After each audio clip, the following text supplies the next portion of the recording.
Laurent, Oui. je me tourne vers vous maintenant pour vos coups de cœur en salle aujourd'hui. D'abord, Vice. Vice, exactement. On va parler politique avec Dick Cheney, puisque Vice est un film consacré au vice-président des États-Unis sous George W. Bush, donc le fameux Dick Cheney. C'est vrai que ça n'aurait échappé à personne que George W. Bush n'était pas un président des plus fut-fut.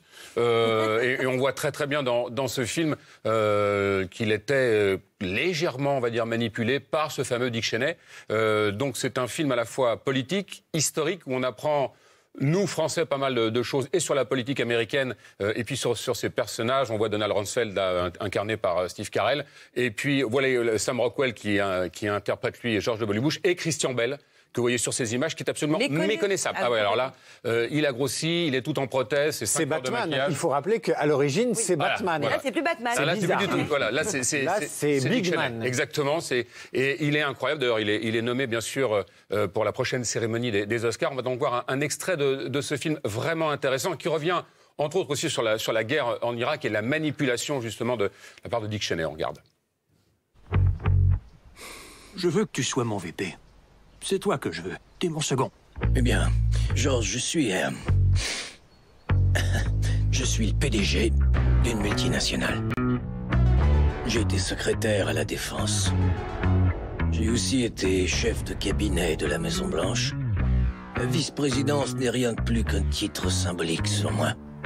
Hein? Mais on peut peut-être s'entendre pour... en revoir. La définition. Je pourrais m'occuper des dossiers moins attrayants. Du terre à terre. Comme superviser la bureaucratie, l'armée, l'énergie et la politique étrangère. Ouais, bonne idée. J'adore ça. Au revoir. On comprend le coup de cœur. Ouais, vraiment à voir. Un autre coup de cœur, alors dans un genre tout à fait différent pour un long métrage français réalisé par un gamin. Nathan Brosnioni, je dis gamin parce qu'il avait 18 ans quand il a réalisé ce film-là. C'est un premier long métrage, il en a 19 aujourd'hui. Et c'est incroyable de maturité, de force, de talent pour un môme de 18 ans. C'est un film assez simple sur le retour d'un frère auprès de sa sœur. Le frère, c'est Guillaume Gouix, la sœur Noémie Merlan, qui après avoir passé quelques temps en prison, donc revient auprès de sa sœur. C'est un drame familial, une fois encore très simple, très épuré, mais... la mise en scène, le cadrage, le montage de la part de ce môme de 19 ans est absolument hallucinant. Souvent, dans des premiers longs métrages, il y a beaucoup d'imperfections parce qu'on veut mettre beaucoup de choses. C'est un premier film. Là, sincèrement...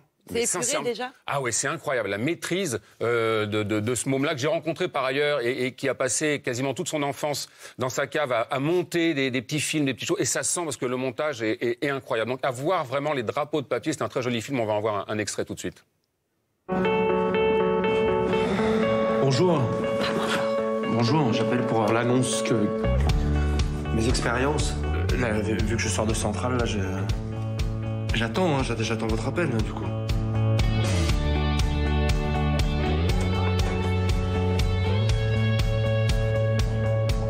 Je vous présente Vincent, c'est un ami. Je vous présente Vincent, il vient de sortir de prison. Tu crois que c'est facile à dire? Mon frère, c'est un bon début, ça, non? Je vous présente mon frère, Charlie, ça sonne, ça. Vous aviez des troubles du comportement. Malade, en fait.